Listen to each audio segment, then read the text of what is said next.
As year progresses, calculation became involved in communication due to the rapid development in the trade sector. Back then, people who compiled actuarial tables and did engineering calculation served as computers. Sa pagdaan ng mga panahon, naging integral na bahagi ng komunikasyon ang calculations o pagbabalangkas ng mga numero dahil sa mabilis na pag-unlad ng sektor o kalakalan or trading. Nung panahong iyon, ang mga taong gumagawa ng detalyadong mga bilang o pagsusuri ng mga gawaing engineering ay naglalaro ng mahalagang papel bilang computers.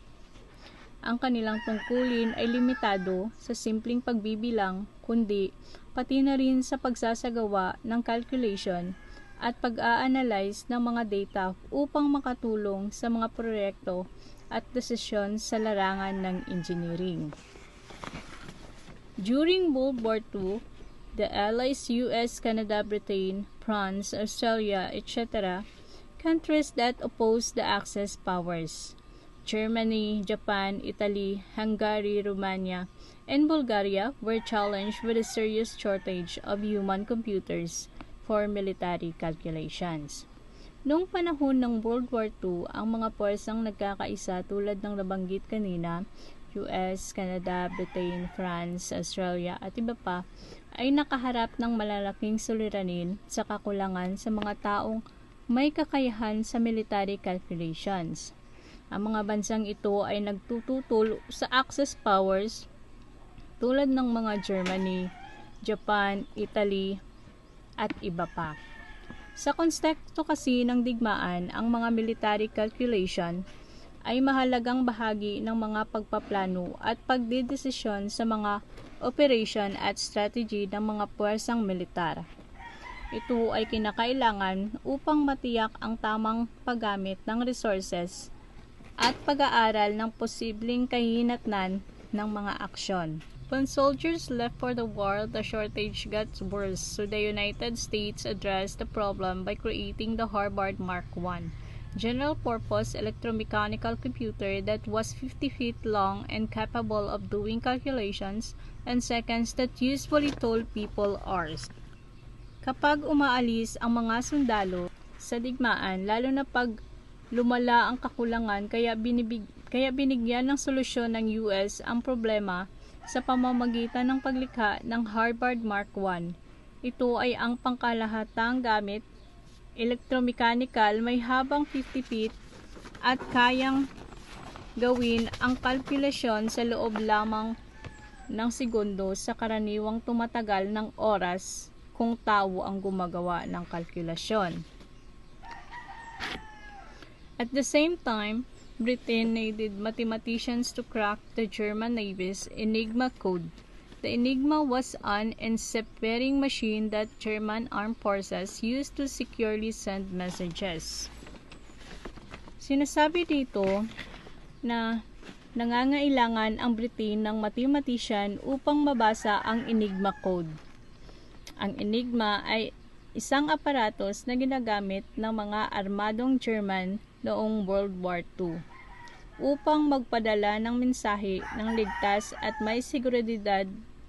Ito ay isang kagamitan sa communication na ginagamitan ng mga codes upang bigyang proteksyon ang mga impormasyon na pinadadala. Hello everyone, I am Lyra Claire Tasik. So, ang pag-uusapan natin ngayong araw ay si Alan Turing. Isang matalinong English, mathematician na sobrang laki na naimbag noong World War II at sa pagbuo ng modernong computer. Alan Turing, his full name was Alan Mathiasson Turing, an English mathematician, was hired in 1936 by the British Top Secret Government Code and Zipper School at Bletchley Park to break the Enigma code. His code-breaking methods became an industrial process having 12,000 people working 24/7. His work, along with other cryptologists, shortened the war by approximately 2 years, Monroe 2012. So, ang full name ni Alan Turing is Alan Mathiasson Turing. Noong 1936, na-hire siya ng isang secret British government agency para tumulong sa pag-decode ng Enigma Code ng Nazi Germany. Lumaki ng sobra yung operasyon, umabot sa 12,000 katao na tumulong 24/7 dahil sa galing nila. Napaikli nila ang giyera ng halos 2 taon. Next slide is the Enigma Code in the bomb. The Enigma Code used by Nazi Germany during World War II has 14 possible permutation, making it more complicated. Turing invented the bomb, an electromechanical machine that helped the British decipher encrypted messages of German Enigma machine. Yung Enigma Code ng Nazi Germany ay sobrang komplikado. Parang may higit sa 100 trilyong combinations, kaya si Turing gumawa ng paraan. Gumawa siya ng machine na tinawag na bomb. Ito ang tumulong sa British na ma-decode ang mga secret messages ng kalaban. Malaki ang naitulong nito para manalo sa giyera. Next slide is Turing's legacy in computing. In 1937, Turing published a paper titled On Computable Numbers, with an application to the Einstein problem. He introduced the Turing machine, a theoretical model that could solve problems using instructions on a paper tape.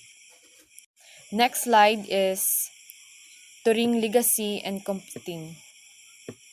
In 1937, Turing published a paper titled On Computable Numbers with an application to the Einstein problem. He introduced the Turing machine, a theoretical mode that could solve problems using instructions of a paper tape. He later demonstrated how a Turing machine could be used to construct a universal machine, which laid the foundation of modern computing.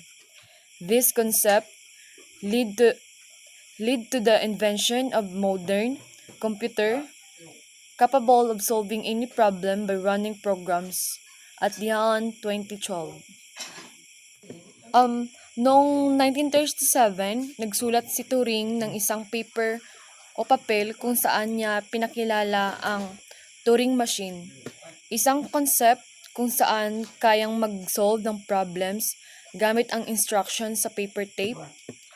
So later on, pinakita niya na pwedeng gumawa ng isang universal machine na kayang magtakbo o magpatakbo ng kahit anong programa. Dito nagsimula ang idea ng modernong computer na ginagamit natin ngayon. That's all. Thank you. Around the 1970s, the information age began, and it's continuing today. It's also known as the digital age, the computer age, or new media age. In 1970s, amo na siya ang generation nga nakasaksi sa computer age. So, ginatawag sila nga may electronic brains, kay sila ang first nga naka-experience sang PCs as relatively accessible technology. So, during that time, may ara nga ginatawag nga Homebrew Computer Club, isa ka group nga hilig sa computer, gathered regularly to trade parts of computer, hardware, and talk about how to make computers nga maging accessible sa tanan. So that time, damo nga miyembro ng club ang naging successful entrepreneurs or mas naging kilalang negosyante. Kabilang na ang founder sang Apple Inc. In 1976, si Steve Wozniak, co-founder ng Apple Inc., siya ang nag-develop sang computer nga nakapagpasikat sa iya.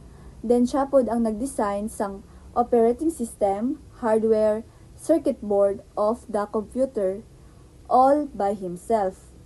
So, si Steve Jobs, ang friend ni Wozniak, siya ang nag-suggest nga ibaligya ang Apple I as fully assembled printed circuit board.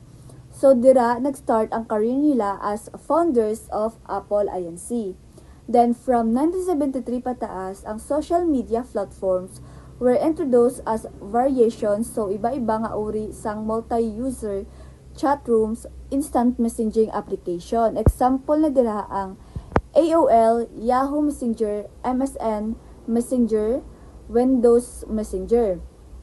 So, bulletin board, forum system, game-based social networking sites.